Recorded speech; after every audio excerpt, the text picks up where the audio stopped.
네, 출애굽기 3장 13절에서 22절까지입니다. 출애굽기 3장 13절에서 22절까지 같이 한 목소리로 같이 합독하면서 주님께 나아갑시다.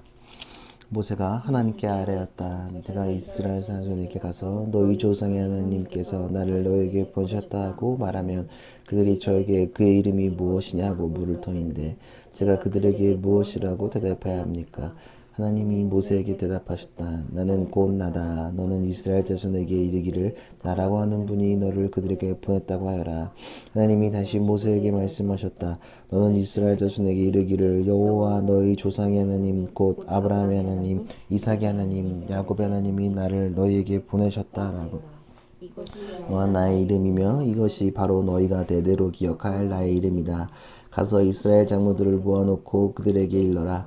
주 너희 조상의 하나님 곧 아브라함과 이삭과 야곱의 하나님이 나에게 나타나서 말씀하셨다 하고 말하면서 이렇게 전하여라. 내가 너희의 처지를 생각한다. 너희가 이집트에서 겪는 일을 똑똑히 보았으니 이집트에서 고난받는 너희를 내가 이끌어내어 가나안 사람과 헷 사람과 아모리 사람과 브리스 사람과 히위 사람과 여부수 사람이 사는 땅 곧 젖과 꿀이 흐르는 땅으로 올라가기로 작정하였다 하라.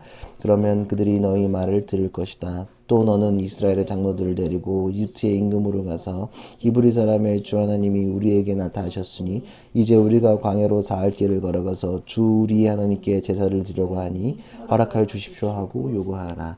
그러나 내가 이집트의 왕을 강한 손으로 치지 않는 동안에는 그가 너희를 내보내지 않을 것이라는 것을 나는 안다. 그러므로 나는 손수 온갖 이적으로 그렇게 한 다음에야 그가 너희를 내보낼 것이다. 나는 이집트 사람이 나의 백성에게 은혜를 베풀게 하여 너희가 떠날 때 빈손으로 떠나지 않게 하겠다. 여인들은 각각 이웃에 살거나 자기 집에 함께 사는 이집트 여인들에게 은부치와 금부치와 의복을 달라고 하여 그것으로 너희 아들 딸들을 치장하여라. 너희는 이렇게 이집트 사람의 물건을 빼앗아 가지고 떠나갈 것이다. 아멘. 이는 하나님의 말씀입니다. 오늘 나는 나다. 저번에 얘기했던 것 같긴 한데 지금도 유효한지 모르겠지만 포켓몬스터 빵 대란이 지금도 유효한지 모르겠어요. 근데 하여튼 지금의 청소년들의 폭발적인 반응보다는 80, 90년생 출생 어린이들의 추억에 열광한 결과라고 생각합니다. 빵보다는 안에 들어있는 띠부띠부실 스티커가 주요하겠죠. 돈이 부족해서 못 샀던 빵이었는데 돈을 버는 시기가 됐으니 아낌없이 살려놓았지만 일종의 보복 소비 같기도 합니다. 그래서 그냥 그거를 기를 쓸려 살려고 난리를 치는 게 아닌가라는 생각을 하긴 합니다. 저는 한 번도 사본 적은 없지만 아무튼 그래요. 그래서 포켓몬스터 하면 여러 가지 장면들이 떠오르는데 피카츄 100만 볼트 쏘는 장면도 있고 또 제 기억속은 잉어킹이 가라도스로 지나가는 장면 너무 감동적이어서 제 머릿속에 좀 각인되어져 있습니다. 왠지 나 같아서 그 잉어킹이 그게 아직도 잊혀지지가 않아요. 잉어킹이 변신 진화라 그러죠. 이거 같은 이것도 진화지. 근데 좀 그게 기억에 남아요. 하여튼 그래도 이제 더 제 뇌릿속에 좀 강하게 장면이라면 매해 등장을 로켓단입니다. 그리고 그들이 꾸준하게 주장하고 있는 또 마음에 새기는 주장이 너무 다 알 거예요. 뭐 우리가 누구냐고 물으신다면 대답해드리는 게 인지상정, 이 세계의 파괴를 막기 위해, 이 세계의 평화를 지키기 위해 사랑과 진실을 얻으면 끌고 다니는 포켓몬의 감초 귀염둥이 아빠 나로사 나로이 우주를 뛰어다니는 우리 로켓단들에게 아름다운 미래의 밝은 내일이 기다리고 있다. 난 야옹이다. 이거 왜냐면 매회 나오기 때문에 마자용이 나중에 추가됐죠. 우리 어렸을 때까지 야옹이까지 있었고 아마 그 다음 시즌이 지나면서 이제 마자용까지 갔을 텐데 하여튼 뭐 지금 방금 제가 써놨는데 이 청소년들은 지금 청소년은 따라하지 못하겠지만 아마 비슷한 시대를 살아간 동년배들이라면 주고받는 티키타카가 지금 가능했습니다. 가능하지 않을까라고 썼는데 가능했습니다. 사실은 지금 난 보고 했는데 여기는 그냥 자동으로 나왔어. 사실 얘네들 악당들이라고 하기에 너무 귀엽고 측은해요. 좀 짠하다고 할까? 얘는 맨날 고생해. 진짜 부자인데 걔네 금수저예요. 고생 많이 해. 근데 지금 돌아보니 로켓단처럼 자신들의 정체성과 목표를 잘 알고 소개하는 사람도 없는 것 같아요. 그러니까 늘 자기들이 누군지 잘 소개하는 사람도 없고 매력적인 자기소개라고 저는 생각을 합니다. 혹은 이게 그냥 청소년들한테 얘기하나 청년들한테 얘기하려고 적었는데 어색한 소개팅 자리를 좀 상상해보면 왜냐면 저도 이번 주에 소개팅 얘기가 나왔어가지고 그냥 나는 원하지 않는데 또 자기네끼리 상상을 막 하더라고. 그래서 그런 얘기 하더라고. 누구를 해주겠다 얘기했다.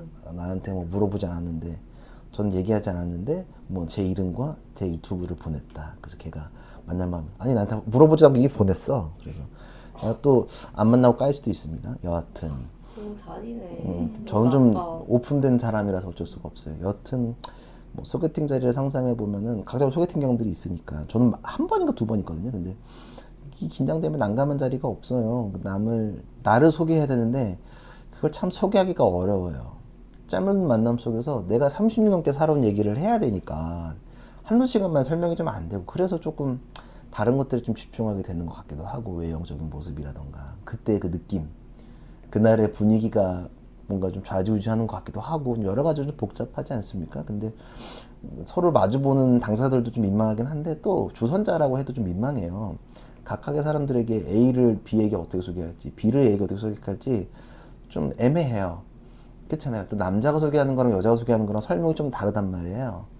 여자들이 여우 같다는 말이랑 남자들이 여우 같다는 거를 인지하는 게 다르단 말이에요. 그렇잖아요. 남자들이 성격 좋다는 거랑 여자들이 성격 좋다는 거 좀 느낌이 다르단 말이에요.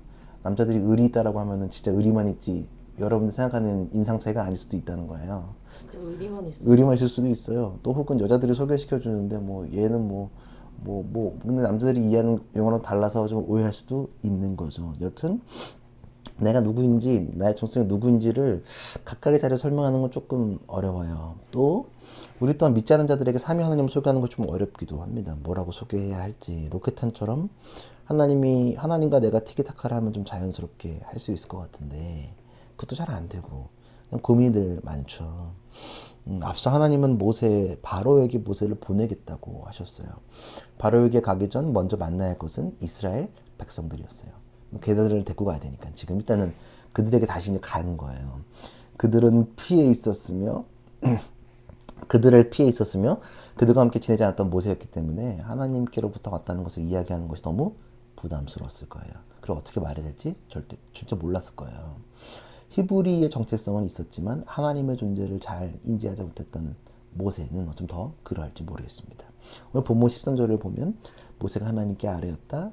제가 이스라엘 자손에게 가서 너희 조상의 하나님께서 나를 너희에게 보내셨다고 말하면 그들이 저에게 그의 이름이 무엇이냐 하고 물을 터인데 제가 그들에게 무엇이라고 대답해야 합니까? 히브리 성경에서는 하나님을 직접적으로 언급하는 걸 꺼려했어요. 그들도 마찬가지예요. 그러니까 하나님의 이름을 함부로 말할 수 없기 때문에 아도나이라고 불렀어요. 야훼의 이름을 직접 부르지 않죠. 그 영어는 더 로드라고 표현합니다. 그리고 당시에는 야훼 하나님 말고 이방신들도 다른 사람들이 많았기 때문에 무엇이라 설명해 잘 모세는 헷갈렸을 수도 있어요. 그래서 무엇이라 당신을 설명합니까? 라고 질문한 거예요. 뭐라고 이야기하죠? 어떻게 소개할까요? 라고 묻는 거예요.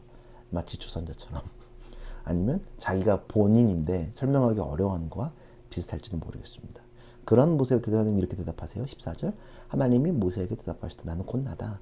너는 이스라엘 자손에게 이르기를 나라고 하는 분이 너를 그들에게 보냈다고 하여라. 나는 나다라고 설명해라. 자, 하나님이 자신을 설명함에 있어 사용한 표현입니다. 나는 나다. 이걸 히브리어로 하면 에고에미. 사용한 또 본문이 있죠. 어딜까요? 에고에미 하면 떠오르죠. 나는 요한복음이죠. 우리가 저번에 배웠던 요한복음. 나는 생명의 떡이다. 7가지 있죠. 요한복음 7가지 나는 나다. 나는 생명의 떡이다. 나는 세상의 빛이다. 나는 양의 문이다. 나는 선한 목자이다. 나는 부활이요 생명이다. 나는 길이요 진리요 생명이다. 나는 참 포도나무이다. 이것과 동일한 표현이 연결되어지는 거죠. 여기서도 나는 나다. 이게 어차피 제일 먼저 표현하신 거죠. 다시 본문으로 돌아와서 나는 나다라는 히브리어를 에고에미 호온이라고 있습니다. 영어로 해석하면 I am who I am 혹은 I will be who I will be 두 가지로 해석할 수 있습니다. 물론 히브리어 동사 하야를 주목하면 좋은데 여기 지금 이를 영어로 하면 to be입니다. to be 장차 곧. 자, 이거를 그냥 서술형 동사 1인칭 남성 단수라고 미래 완료형이라고 해요. 서술형 동사 1인칭 남성 단수 미래 완료형을 읽으면 어떻게 읽으냐면 그냥 그 뜻은 I am who I am. 아까 처음에 말했던 거지. I am who is 아니면 I am who I am이 돼요. 그러니까 나는 스스로 있는 자, 나는 나다라고 읽게 됩니다. 그냥 그렇게 되면 하나님의 이름을 그냥 계신 분, 계시는 분, 계실 분으로 읽는 거예요. 과거, 현재, 미래에도 계신 영원성을 강조하면 읽을 수 있는 게 거기를 이제 미래 완료형을 읽으면 그렇게 읽을 수 있어요. to be. 그러나 하야를 사역형으로 읽으면 번역이 I cause to be what I cause to be가 됩니다. 그러니까 하나님은 창조주 하나님이시다. 즉 나는 있어야 할 것을 있게 한다는 뜻으로 읽어집니다. 하나님은 존재해야 할 것을 존재하게 하시는 분이라고 읽게 될 수도 있는 거죠. 헬라어 성경에서는 하나님의 이름을 명사, 하나님의 계심을 읽었지만 히브리 원문에서 예흐에라는 것은 하나님의 동사 성격을 강조해요.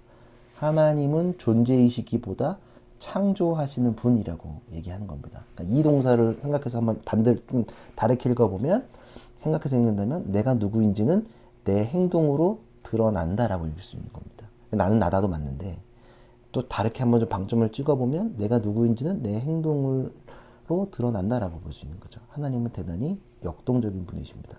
창조주이시고 구속자이신 그 주님을 여기서 한 번 더 확인할 수 있는 거예요. 나는 나다, 영혼성의 시간, 그냥 존재로 얘기할 수 있지만 움직임을 통해서도 하나님을 볼 수 있다는 것을 이야기하는 겁니다. 요 안에 나는 나다가 굉장히 많은 것들을 담고 있어요. 그 15절 이렇게 설명해서 나는 나야. 뭘 더 설명해. 나는 나야. 쉽게 말하면 그쵸?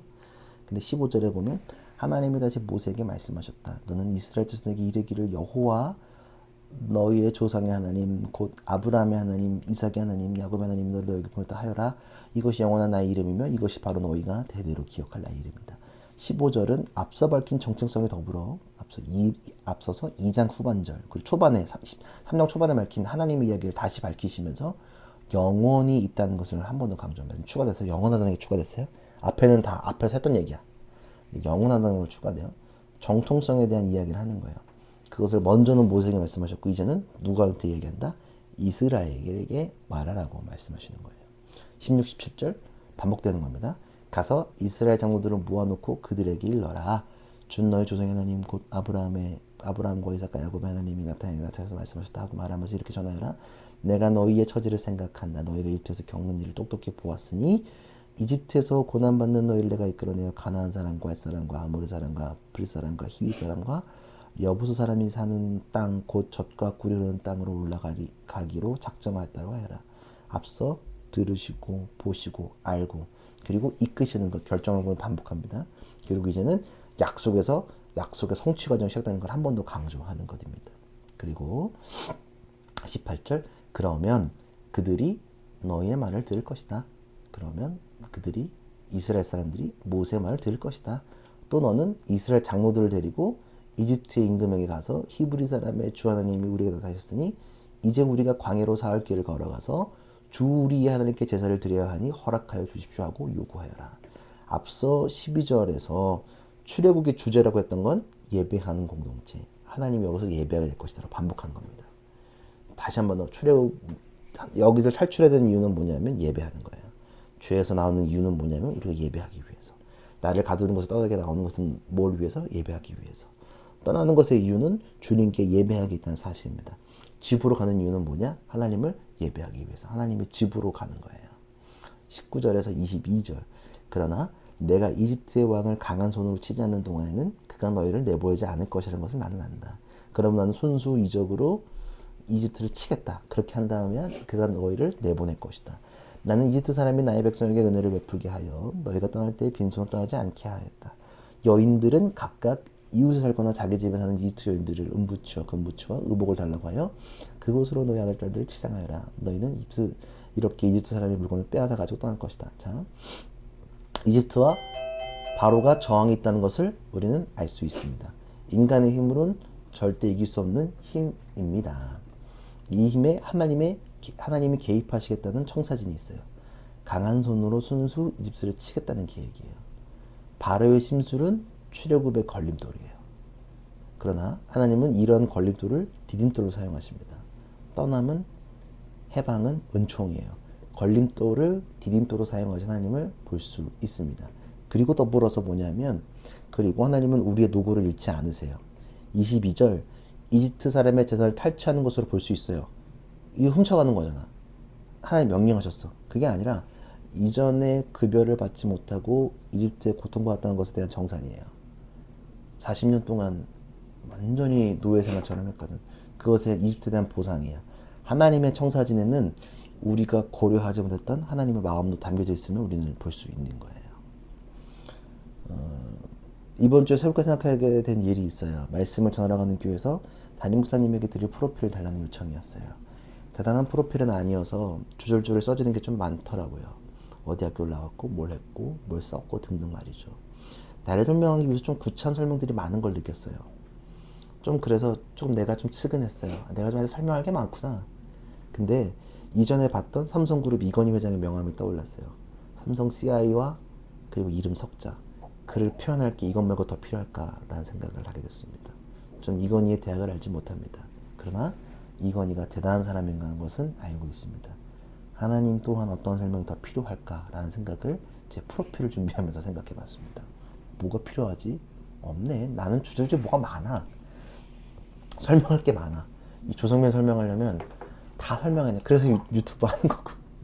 그래서 블로그에 기도문 쓰는 거고. 뭐 인스타에 뭐 쓰고. 뭐가 주저주저 뭐가 많아. 근데 하나님은 설명할 게 많이 없어. 요한계시록 1장 8절에 보면 예수님이 이렇게 이야기해요. 지금도 계시고 전에도 계셨고 앞으로 오실 전능하신 주 하나님께서 나는 알파요 오메가다라고 말씀하셨다. 과거, 현재, 미래가 담겨져 있는 나는 나다가 담겨져 있는 거예요. 나는 나다에는 아까 처음에 저거 그 성태로 읽으면 나는 나예요. 과거, 현재, 미래도 있는 알파와 오메가. 지금도 계시고 전에도 계셨고 앞으로 오실 그 하나님 설명하는 거죠. 무엇이 더 필요할까 고민하게 됩니다. 우리가 국가 간 이동할 때 외국부 장관의 서명이 필요하듯 우리가 예배를 드려 떠나는 데 있어서 필요한 것은 하나님의 이름값, 그의 이름에 대한 서명일 뿐입니다. 그의 이름에는 서명이란 게 있어요. 직인이 있어야 되거든. 하나님의 직인만 있으면 모든 것들이 가능하다. 하나님의 이름만 있으면 나는 나다. 나는 스스로 있는 자다. 나는 창조하는 자다. 나는 창조로서 너에게 증명한다는 것. 그것만 있으면 우리는 어디서든지 예배할 수 있다는 사실입니다. 그의 청사진을 따라간다는 것. 그의 청사진에는 그가 동행하시고 그의 서명과 과거, 현재, 미래가 되어주신 그 하나님이 담겨져 있다는 것. 그리고 우리에게 존재하게 할 것을 존재하게 하시는 창조 하나님을 바라보는 우리가 되기를 기도합니다. 하나님의 청사진에는 하나님의 이름만 있으면 동행하시겠다는 거에는 하나님의 이름이 담겨져 있는 거예요. 나는 나다. 과거, 현재, 미래 영원히 있겠다. 그리고 나는 있어야 할 것을 있게 하면서 존재하는 자가 만들어내는 자다. 창조주라는 사실을 우리에게 고백하는 겁니다. 그리고 우리가 다시 한번 잊지 말아야 할 건 뭐냐 하면 우리가 죄에서 떠난 이유, 우리가 말씀을 찾아 떠난 이유, 하나님을 따라 떠난 이유는 뭐냐면 우리가 예배하는 삶을 살기 위한 것이라는 것을 하나님의 3장의 목적이 그대로 담겨져 있습니다. 너희는 예배하게 될 것이다. 그리고 다른 사람들한테도 그렇게 얘기하라고 말하는 거예요. 니네 뭐 하는 거야? 3.1상 뭐 하는 거야? 예배하는 공동체다. 조명 터트리고 아니면 우리가 조금 더 모던하게 해서 거기에 자부심을 느끼는 것이 아니라 다 차치하고 언플러그 하든 플러그 하든 아니면 뭘 어떻게 하든 하나님을 예배하는 것이 우리의 목적이라는 그 사실을 우리가 잘 기억하면서 나아가는 우리 모두가 되기를 기대합니다. 그리고 우리의 삶도 예배적 삶, 예배하는 삶이 담겼다는 것을 한 번 더 고백하며 나가는 우리가 되기를 기도합니다.